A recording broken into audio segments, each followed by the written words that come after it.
Chapter 1. Tristan meets Isolde.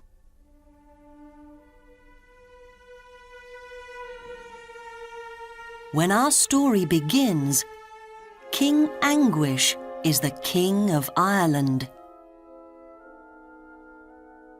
And King Mark is the King of Cornwall.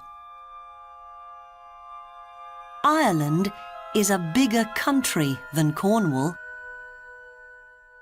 And so every year, King Mark must give money to King Anguish's brother, Morold, and his men. One year, King Mark is late with the money. Morold is angry when he comes to Cornwall for it. "The money for my brother is late," he says. "So this year, you must pay more." Tristan, King Mark's nephew, is angry with Morold. "You must fight me," he says, "before you can take the money." Morold fights Tristan. Morold's sword has poison on it. But Tristan kills him.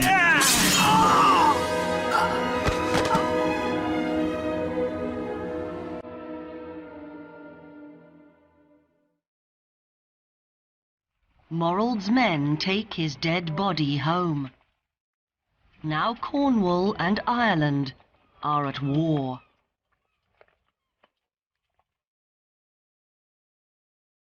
Tristan's wound does not get better.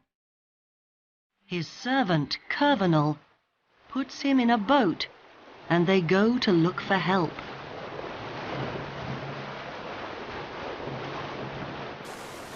They go across the sea to Ireland. There, Tristan meets Isolde, the daughter of King Anguish. "What's your name?" she asks. He doesn't give his true name to her. "Tramtris," he says.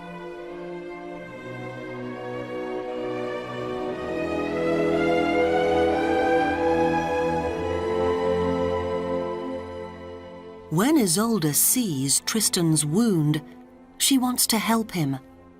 "Drink this," she says, and she gives him a potion.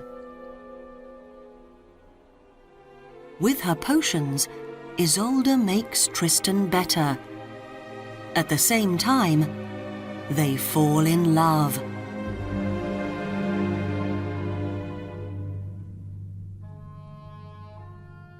But one day, Isolde is looking at Tristan's sword. A little piece of it is missing. She goes and finds a little piece of a sword.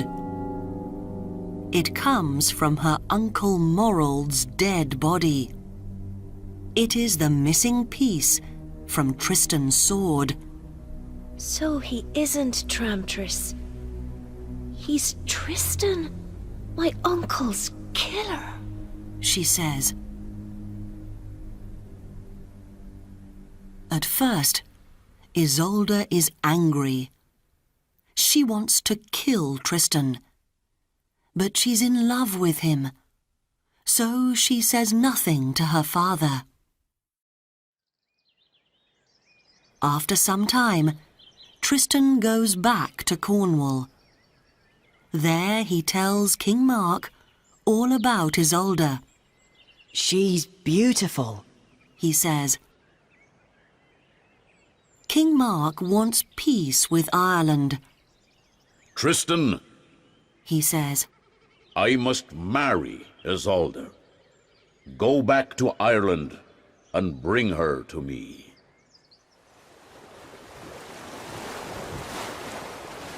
Tristan goes back to Ireland, but he isn't happy.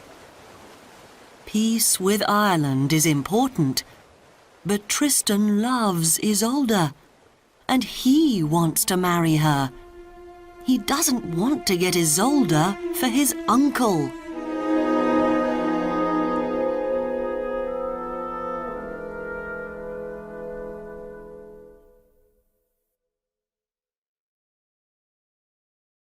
Chapter 2. Love and Hate.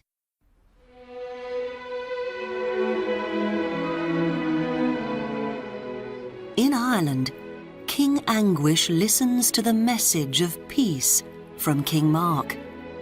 And so, my uncle wants to marry Isolde, Says Tristan in the end.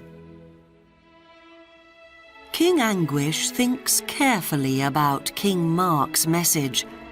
Then he says, You're right. Take Isolde to King Mark. When they marry, our two countries can be at peace.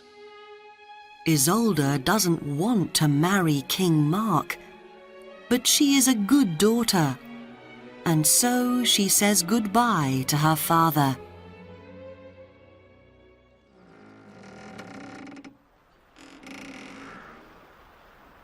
That afternoon, Isolde goes sadly onto Tristan's ship with her maid, Brangwain. Isolde loves Tristan, and she wants to marry him. In his heart, Tristan loves Isolde too, but she must marry his uncle. He knows that, and so he is cold and unfriendly to her.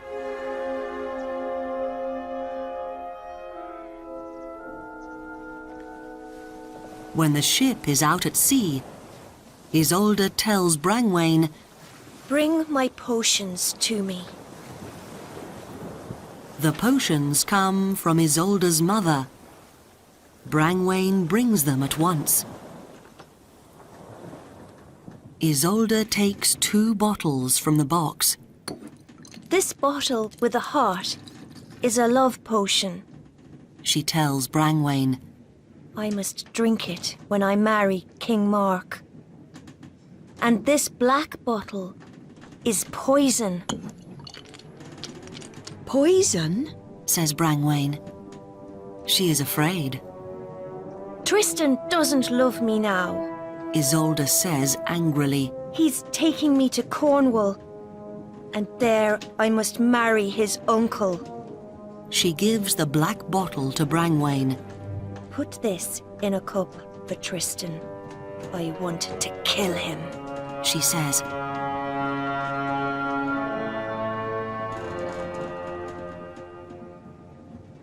Brangwain is afraid.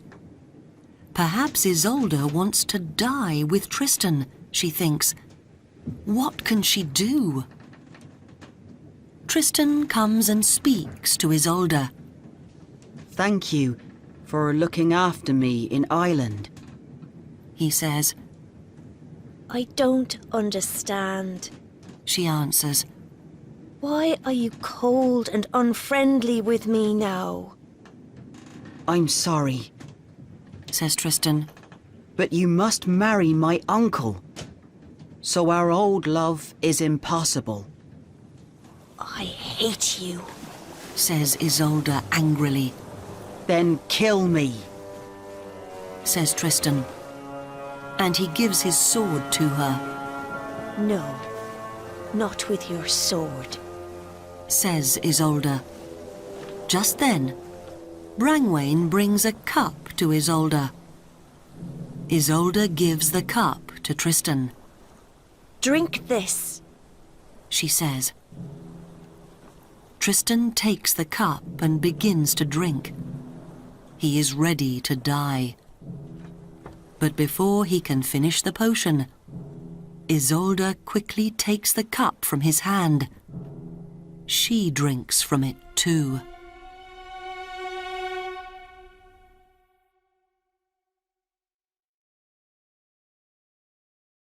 Chapter 3. Isolde's Wedding. Suddenly, Tristan and Isolde's hearts are full of love again. I love you. Says Isolde. And I love you too. Says Tristan. They kiss. What's happening? asks Isolde. It's the work of the love potion, and not the poison, my lady. Says Brangwain. I'm sorry. Don't be sorry, Brangwain. Smiles Isolde. I feel happy because my heart is full of true love for Tristan again. Cornwall! We're arriving in Cornwall! Cries Curvenal. Tristan and Isolde can see King Mark's castle up on the hill. Oh no, Tristan. What can we do? Cries Isolde. Now I must marry your uncle.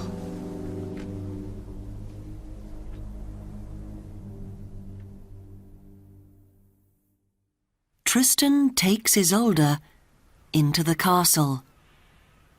Welcome to Cornwall, Isolde. Says King Mark.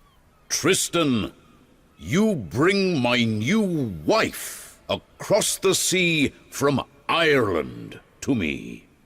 Thank you, my nephew. Tristan looks at Isolde, and their eyes meet. They feel bad.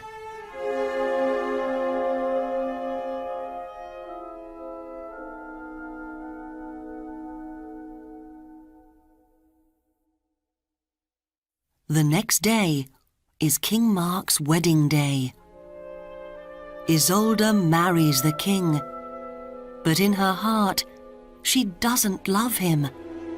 She loves Tristan.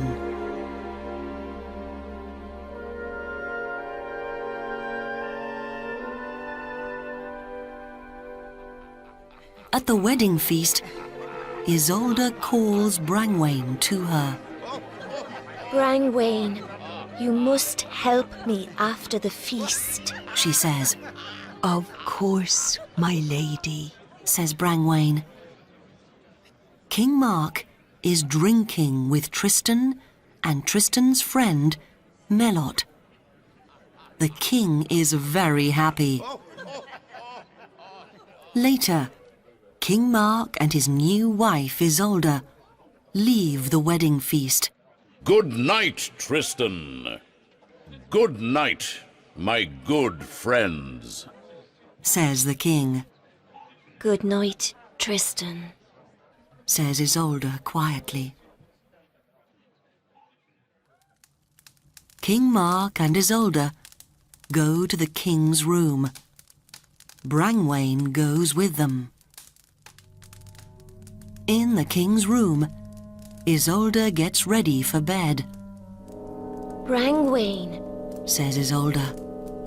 put out the torches for us. Yes, my lady. Says Brangwain. In the dark, Brangwain goes to the king's bed, and Isolde leaves the king's room.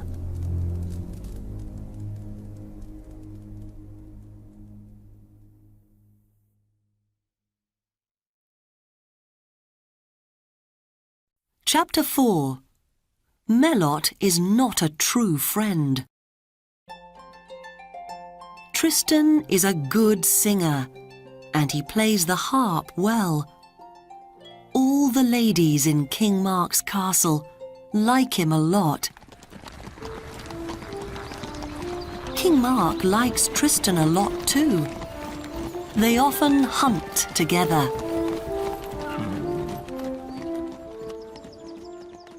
At the castle, Melot is Tristan's best friend. But Melot is not a true friend. He is jealous of Tristan. Everyone loves Tristan, He thinks. but I don't. I hate him.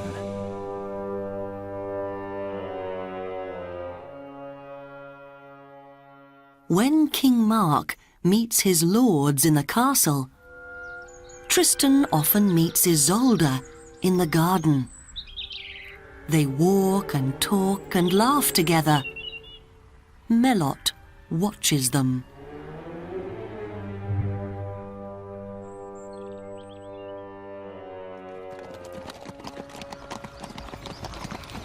When King Mark is hunting, Tristan often meets Isolde in the castle. He plays the harp and sings to her. Melot watches them there too.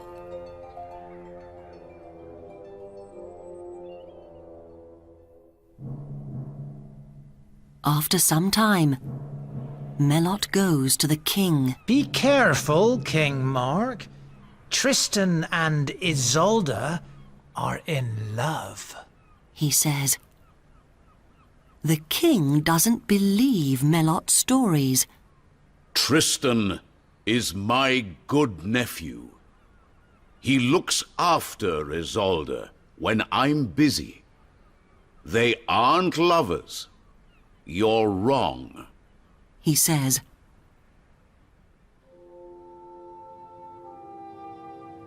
One evening, Melot is in the garden near Isolde's room. Isolde is talking with Brangwain, and Melot listens. King Mark is busy tonight, Brangwain, says Isolde.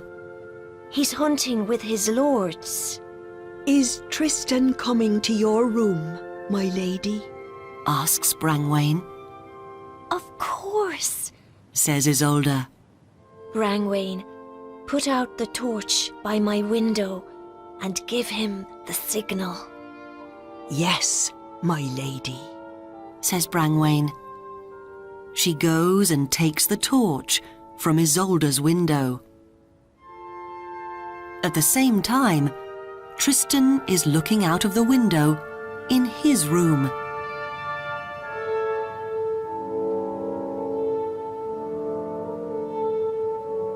He sees Brangwain at Isolde's window. She puts out the torch. Good. Thinks Tristan. I can visit Isolde now.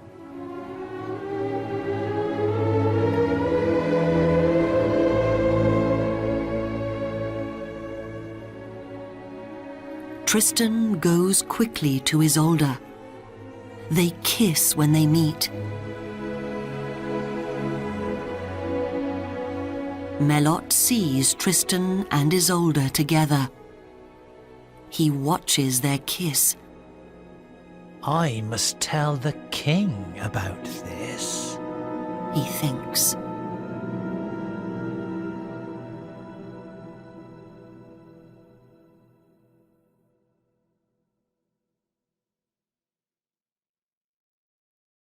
Chapter 5.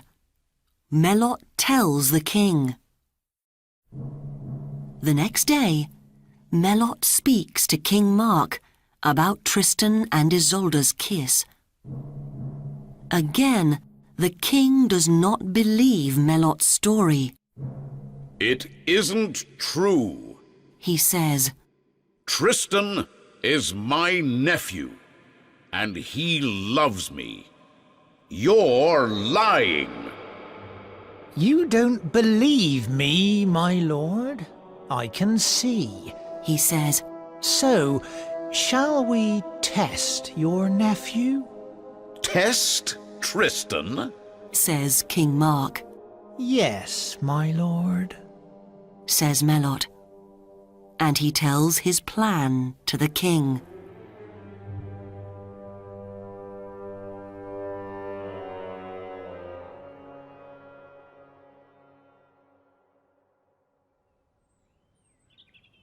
Some days after that, King Mark and Isolde are eating in the early evening. Isolde, I'm hunting with my lords tonight, says the king. We want to hunt all night, and we're coming back to the castle early tomorrow morning. Good night. Good night, my lord, says Isolde, and she kisses the king.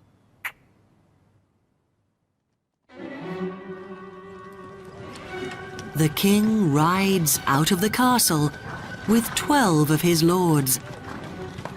Melot is riding next to him.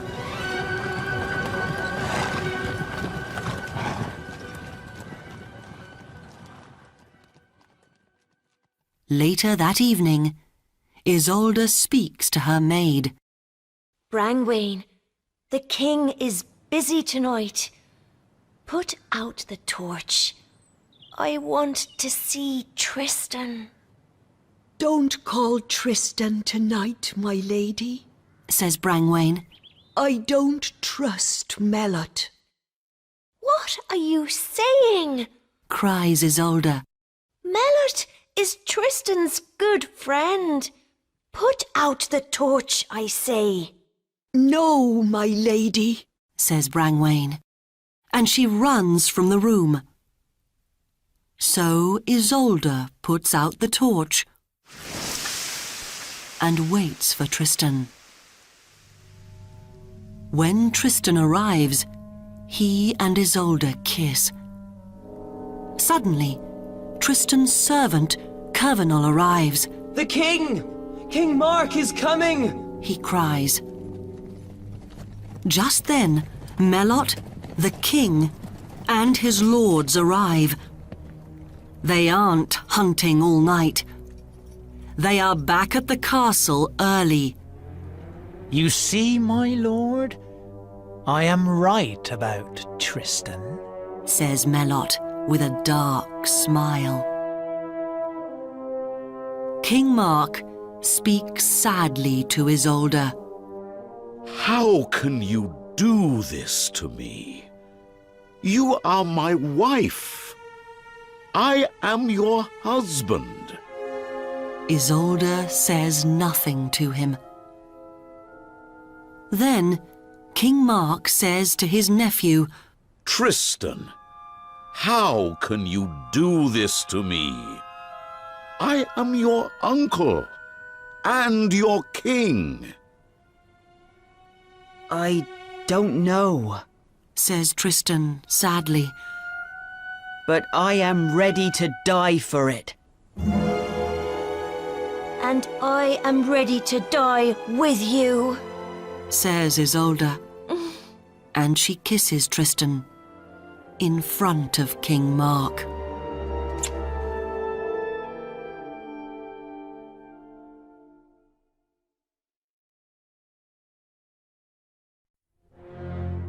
Chapter 6. Lovers Forever. Angrily, Melot stabs Tristan in the back with his dagger. There's poison on it. Tristan falls, but Kervenol helps him. Take my nephew away from here forever, Cries King Mark angrily. I never want to see him again. Isolde cries and cries, but she can do nothing for her lover.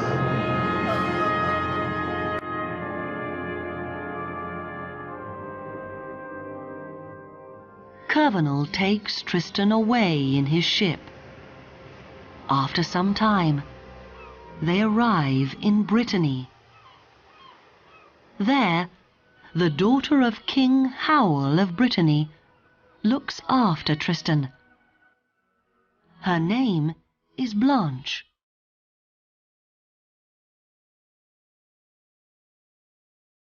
Soon, Blanche falls in love with Tristan. But Tristan cannot forget his love for Isolde.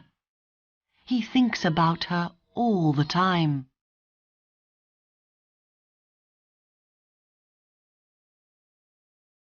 After many months, the wound from Melot's dagger does not get better. Tristan calls Kervenol and gives a letter to him. I can't live without Isolde. Take this letter to her, He says. I'm asking her to come here to me. And Kervenol, can you do something when you come back? Asks Tristan. Of course, my lord. Says Kervenol. What is it? With Isolde on your ship, put up a white sail. Says Tristan. Then I can know the good news at once when I see the ship far away. Without Isolde on your ship, put up a black sail, Yes, my lord. says Curvenal. At the door of the room, Blanche listens carefully to Tristan's words. When Curvenal arrives at King Mark's castle in Cornwall, he speaks with Isolde and gives Tristan's letter to her. Isolde reads the letter. Isolde, my love, only you can help me, It says. Please come and save me. With love, from your Tristan. Isolde goes at once and speaks with her husband, King Mark. Your nephew, Tristan, is dying. She tells him. The wound in his back is full of poison from Melot's dagger. Only I can save him. Can I go to him? The king loves his wife Isolde very much, but in his heart he also loves his nephew Tristan. Yes, Isolde, you can. King Mark says sadly. Go to him and help him. You must save him.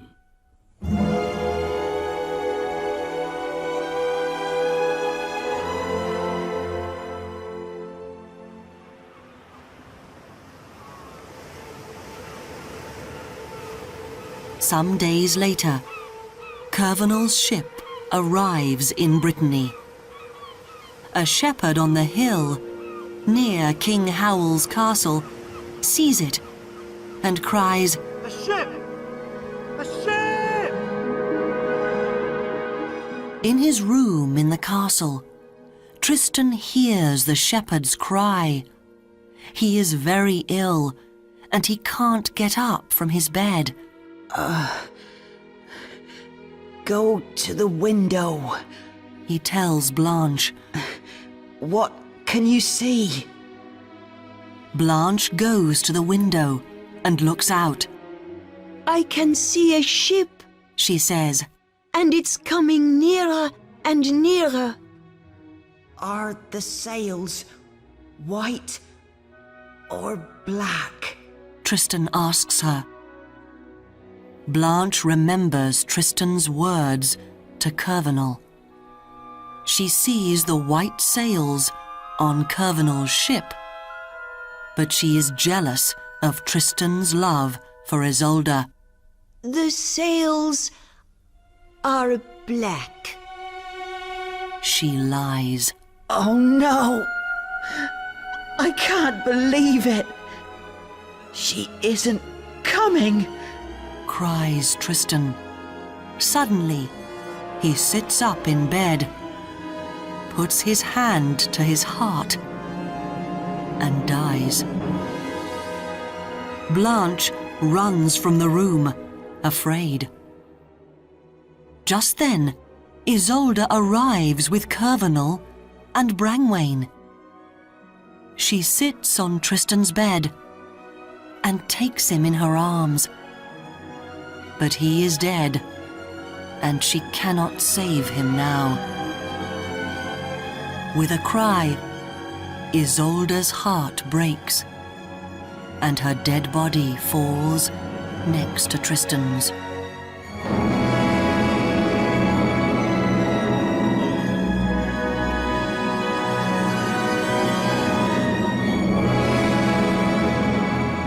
Curvenal and Brangwain bury Isolde next to Tristan. From Tristan's grave, a white rose grows, and from Isolde's grave, a red rose grows. The roses grow together. Tristan and Isolde are dead, but their love lives forever.